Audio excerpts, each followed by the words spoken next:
In the previous episode, using math and science, we have pinpointed the year 1229 BC as a possible date of the Exodus. This is based on three key pieces of evidence. Firstly, based on the genealogy of David, we have pinpointed the Exodus to have occurred near the year 1200 BC. Secondly, we note the use of the name Rameses, occurring 6 times in the story of the Exodus. And finally, we found out Rameses' firstborn son died in 1229 BC, which matches the account of the final plague mentioned in the Bible. I will go throughout Egypt. Every firstborn son in Egypt will die, from the firstborn son of Pharaoh, who sits on the throne, to the firstborn son of the female slave. However, taking a close examination of this year, we are running into 2 large problems. First and foremost, the story of the Exodus speaks of the total destruction of the armies of Pharaoh. The Egyptians pursued them, and all Pharaoh's horses and chariots and horsemen followed them into the sea. The water flowed back and covered the chariots and horsemen, the entire army of Pharaoh that had followed the Israelites into the sea. Not one of them survived. Now when the Egyptians had overtaken the Hebrews, they prepared to fight them, and by their multitude they drove them into a narrow place. For the number that pursued after them was 600 chariots, with 50,000 horsemen and 200,000 footmen, all armed.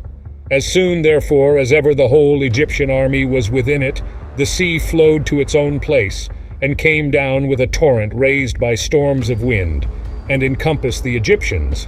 And thus did all these men perish, so that there was not one man left to be a messenger of this calamity to the rest of the Egyptians. But when we review the history of Rameses the Great, we never find evidence of this defeat. His entire reign is marked by might, power, and victory over his enemies. He dies a very powerful ruler without the slightest hint of failure. So how could the Exodus have happened during his reign?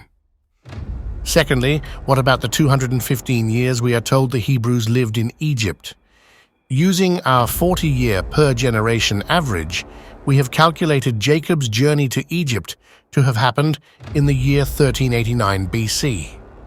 We then confirmed that date perfectly matches up with the historical records of Egypt, as well places Joseph as the pharaoh who converted the Egyptians to monotheism.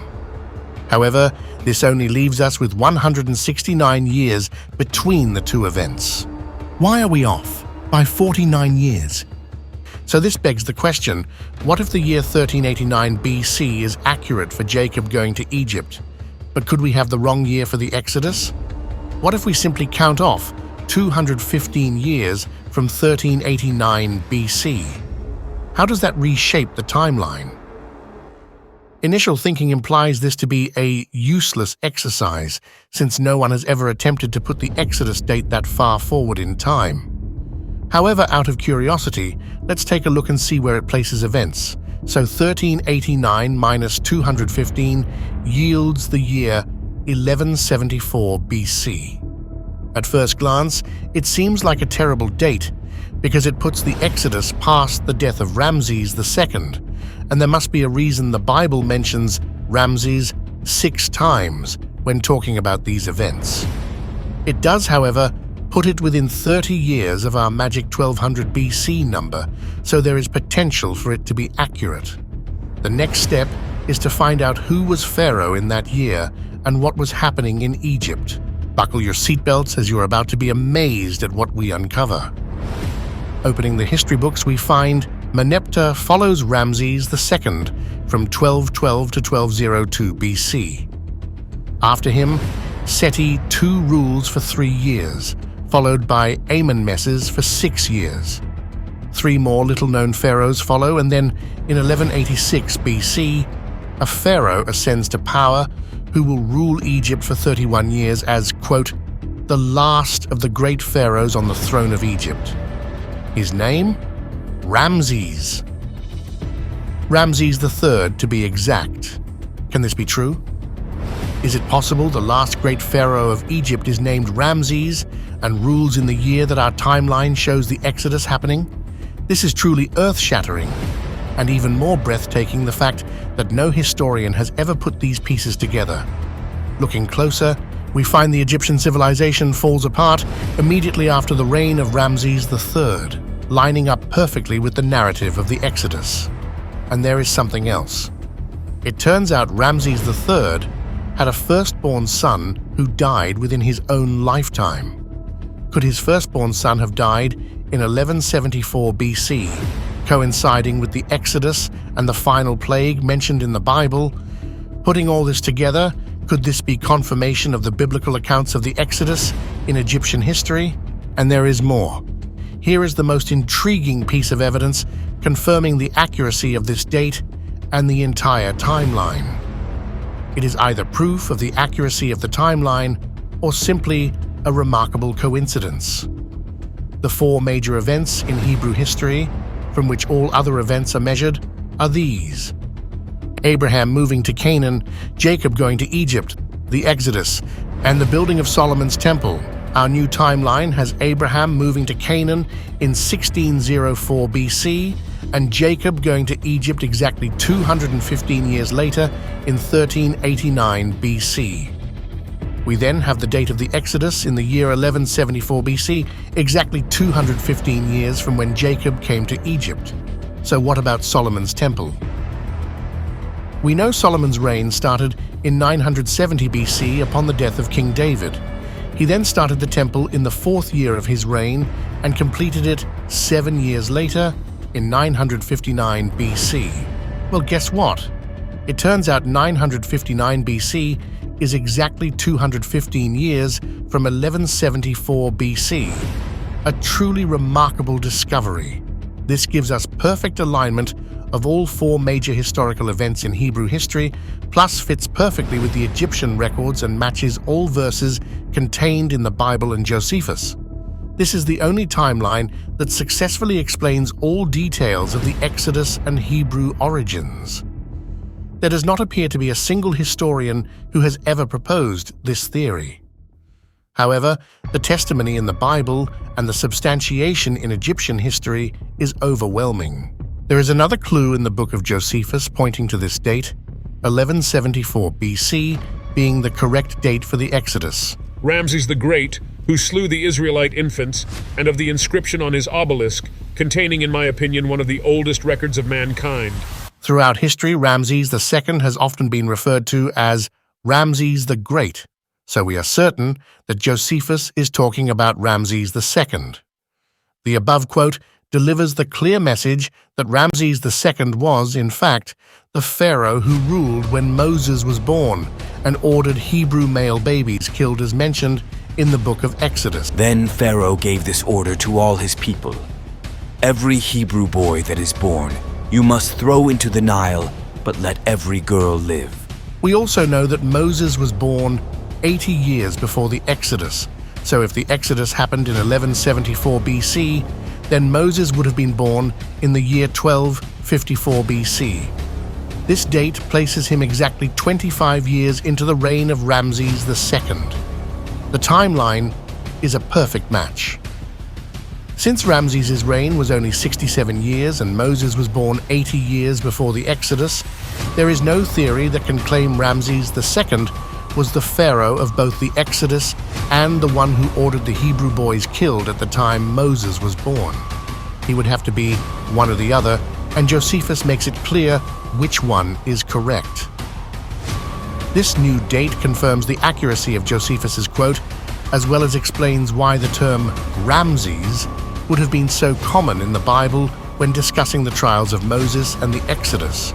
There is no other timeline that sufficiently answers all these questions. And there is more. If we look at the Egyptian history following the year 1174 BC, you will be shocked at what you find. Probing the lifetime of Rameses III, we find some intriguing facts about his rule. We have a wealth of information about the first few years of his reign, and plenty about the last 2 years, but eerily little in the middle. There is a 20-year gap in Egyptian history that can be described only as a black hole. What's more mysterious is everything that happened before this gap reveals the grace and grandeur of an empire dominating the world. But everything that happened after the gap speaks of chaos, failure, and defeat. Never again is Egypt seen as a world superpower. What happened during that 20-year period to cause the empire to crumble? No one seems to know. So let's take a look. Rameses III takes power in 1186 BC and has 4 relatively peaceful years. Then, in 1181 BC, he repels an attack by the Libyans with little difficulty. The military strength of the Egyptians appears to be dominating and undisputed at this time.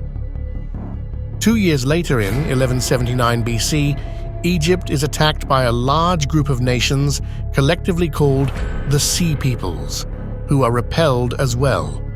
Egypt is still a forceful and mighty world leader. 3 years after that, in 1176 BC, the Libyans attack for a second time with the help of 5 other tribes and are once again dominated by the superior fighting machine of the Egyptian army. The final thing we know about Egypt prior to the Black Hole is of a building project. Ramses began the reconstruction of the Temple of Khonsu at Karnak from the foundations of an earlier temple of Amenhotep III and completed the Temple of Medinet Habu around his year 12, in 1175 BC. Then we enter the time period in Egyptian history that we are going to call the Black Hole. There is surprisingly little information about anything else that happens in Egypt until 1156 BC, some 20 years later, when Rameses III is the subject of a grand plot to kill him and the subsequent trial in which many people are put to death. Ramses' death a year later is followed by tremendous chaos in the once great Egyptian nation, and the empire crumbles within months. There are no great Egyptian military victories or notable construction projects recorded following this date, 1174 BC. Egypt, in a blink of an eye, suddenly and mysteriously ceases to be a world empire, with no explanation given. It is in this 20-year gap, this so-called black hole of Egyptian civilization, that we theorize the death of Ramses' firstborn son, Paraherwenemef, and the Exodus to have happened. There is another clue that points to the Exodus. Ramses III claims that he incorporated subject peoples and settled them in southern Canaan. Is this a reference to the Exodus and the Israelite people who settled in Canaan? Canaan being the territory that makes up modern-day Israel. Bunsen is clearly referring to a group of people who left Egypt and settled in Canaan. This appears to be the strongest piece of surviving Egyptian evidence yet, linking a pharaoh to the Exodus. So what happened in the black hole? No one seems to know. We have only scant quotes to go by. Apparently there was a problem, perhaps even a rebellion. And this. However, it does seem that there were some other conflicts, particularly from the desert around the latitude of Thebes. Both passages provide evidence of internal conflict within Egypt, but is it conclusive proof of the Exodus? Hard to say, but what happens after the black hole? We then see the Harem conspiracy of 1157 BC that bitterly embroils the pharaoh and many of his closest advisors, and finally Ramses' death 1 year later in 1156 BC, which decisively ends the era of the great pharaohs of Egypt. In that same year, 1156 BC, chaos engulfs Egypt, and almost immediately, civil war and invasion ends the Egyptian empire as the dominating force on Earth. So what happened in this black hole? Based on the evidence, some conclusions can be drawn. Clearly, something of great magnitude happened in that 20-year gap that radically altered the very fabric of the Egyptian civilization. Of that there is no doubt. Whatever occurred was so forceful as to break the back of the most powerful military in existence, while at the same time so politically sensitive and humiliating to the people of Egypt that not a single royal hieroglyphic would speak of it. We know for a fact something of historic significance happened in those 20 years, but not a scrap of writing alluding to it. The silence of this period of time is deafening. Had it been a meteorite, an earthquake, a volcano, or other natural disaster, it would unquestionably have been described and written about. Likewise, had it been an enemy invasion, there would be some historical account as well as evidence of this great conquest in the archives of the victors. Our final conclusion is that it was an event that humbled and humiliated the Egyptians into silence. It was a massive political and military event on the grandest scale. Something so historic, it would have to rival the magnitude of the Exodus.